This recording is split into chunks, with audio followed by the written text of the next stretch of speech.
When we start drawing, we oftentimes draw too small. One of the things I want us to work on is to start considering the size of our paper and how we are going to place our drawing in the space of our paper. Here are some tips to help you get started. Number one, make some guideline marks. For today, I printed out my image so you could see it side by side with my drawing. You will be working from your drawing on your computer. I'm marking the halfway points on my drawing. There is a way in Preview where you can draw lines on your digital image file. Ask me if you have questions how to do this. Start by marking the halfway points on the edges of your paper.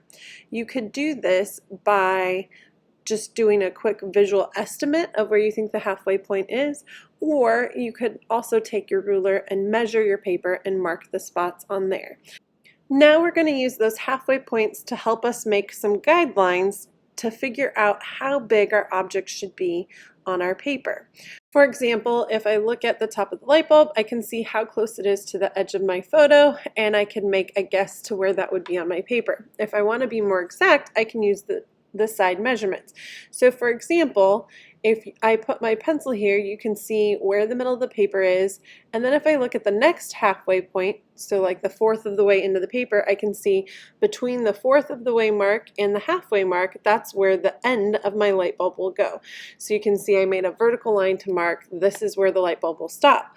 Then I'm looking at the bottom of my light bulb and I can see that it is about halfway between the halfway point and the end of the paper. So 3/4 of the way down on my paper, I need to extend the bottom of my light bulb a little bit past it. So here I have my ruler at the 3/4 mark, and I think it is that much further than the 3/4 mark.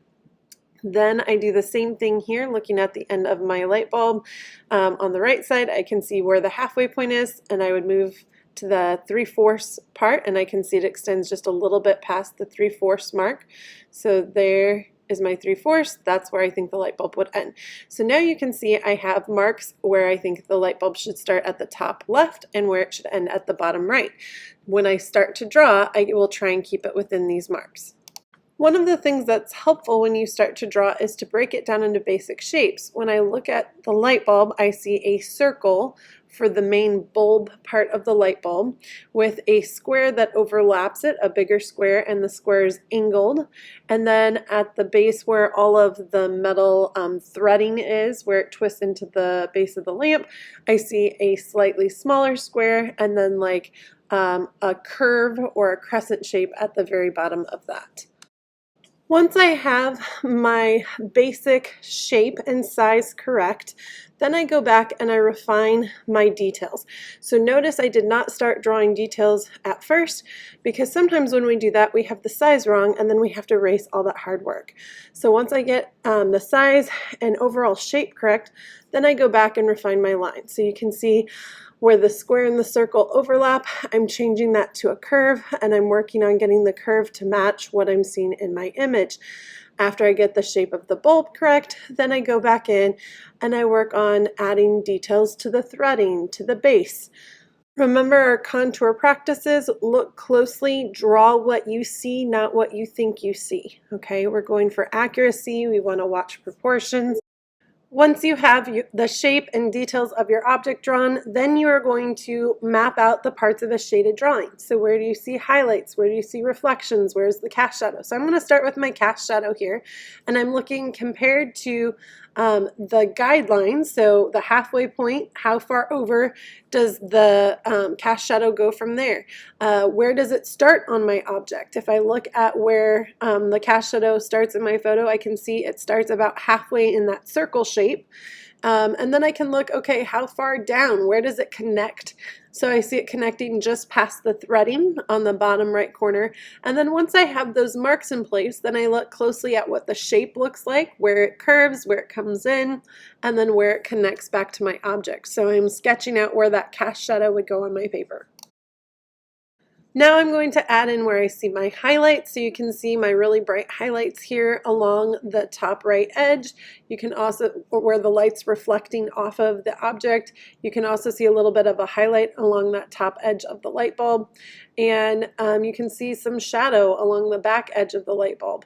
You can see some more highlights along the threading, so you can see that I add in some of those highlights there. Another thing that you could add during this time is make any marks where you see some value changes. So an example of this, the cast shadow is not a solid dark shadow, and it kind of works different than what we practiced because the light bulb allows light to shine through, right? So the cast shadow is actually lightest next to my light bulb and darkest as I get further away. So I could mark this in my cast shadow. I could also mark it gets a little bit lighter on the top left edge. So wherever you see changes in value, you could also lightly draw this onto your drawing to remind you to have a value change in this area. Now when I draw, I tend to have quick sketchy lines, but this can make for a messy drawing. So now that I'm happy with the placement and details and shapes of everything, I'm going to go back through and erase and clean up my lines. So instead of having a lot of quick little lines, I will have one single solid line showing my details. So be sure to take and erase any unneeded lines and clean up any lines to make for a nice, neat sketch. Remember, we want to keep our lines nice and light as we're drawing, so that way we can erase them when we're adding our lightest values so that we don't have an outline. So make sure as you are drawing, keep your lines nice and light while you're sketching and when you're revising or cleaning up your lines as well. Our goal is to get a line drawing of our object finished. We will not start shading just yet. There will be another demonstration video that will walk you through how to start shading your object. If you have any questions, please ask.